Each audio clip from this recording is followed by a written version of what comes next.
Detroit, 1908. Henry Ford, maverick, visionary, obsessive. A man with a bad reputation.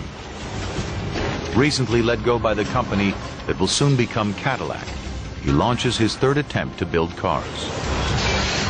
But these will be different. There are only 8,000 cars in the U.S.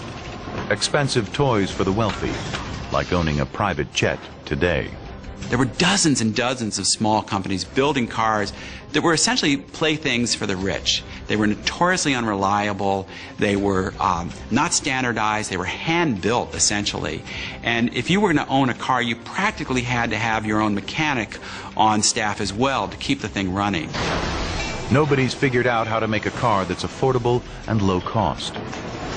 Henry Ford is about to change that. It won't just change how cars are made, it will change how everything is made. Detroit, 1913. Henry Ford isn't just making a revolutionary car, he's making it in a revolutionary way. The production line. High volume, low cost. Products identical.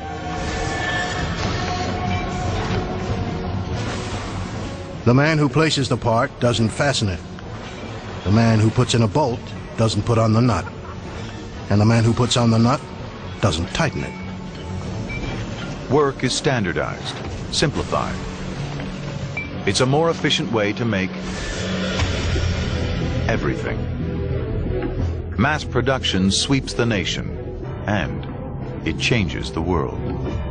To be an assembly line worker, you did not have to have a high degree of skill. You didn't have to be a card-carrying machinist or whatever it might be.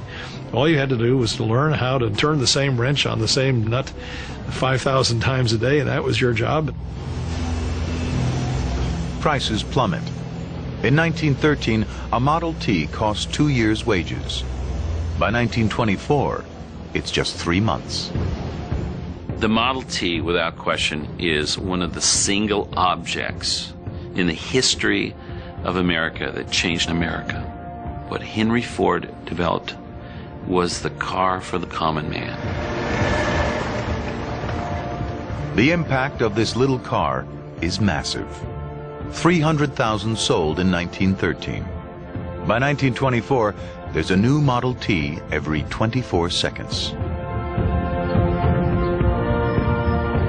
Suddenly, this form of transportation, which was entirely new, was something that people could actually engage in. They could afford it. It wasn't like a spaceship where there are only several of them and there are millions and millions of dollars. Washington State, 1915. The Model T's success is creating a nation of student drivers. Roscoe Scheller used to be a dairy farmer. He's about to start a new job. Car salesman. The pay is fantastic. The only problem is, he can't drive. You're not riding a horse, just take it easy. His boss offers to teach him the morning of his first day at work.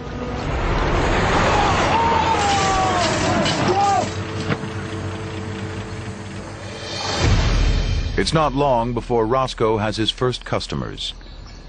Luckily, there's a manual called How to Drive an Automobile.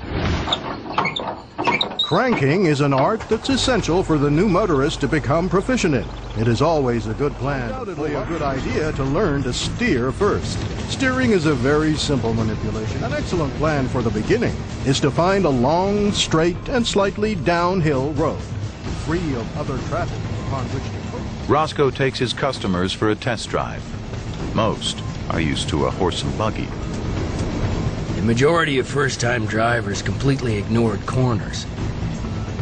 Instead of using a brake, they shouted "whoa" at the top of their lung power.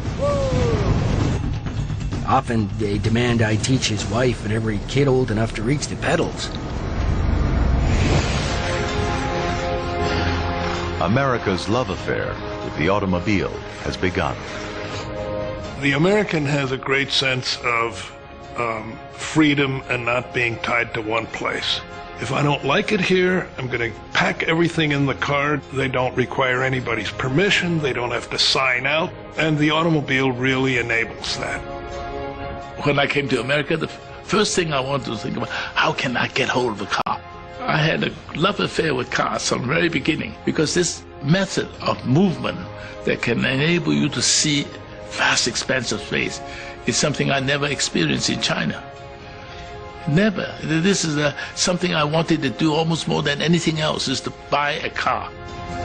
Roscoe Scheller is one of America's pioneer car dealers.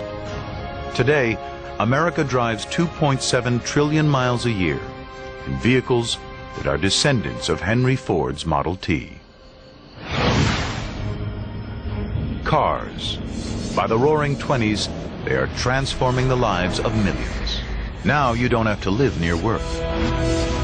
Cities explode outwards, creating giant suburbs.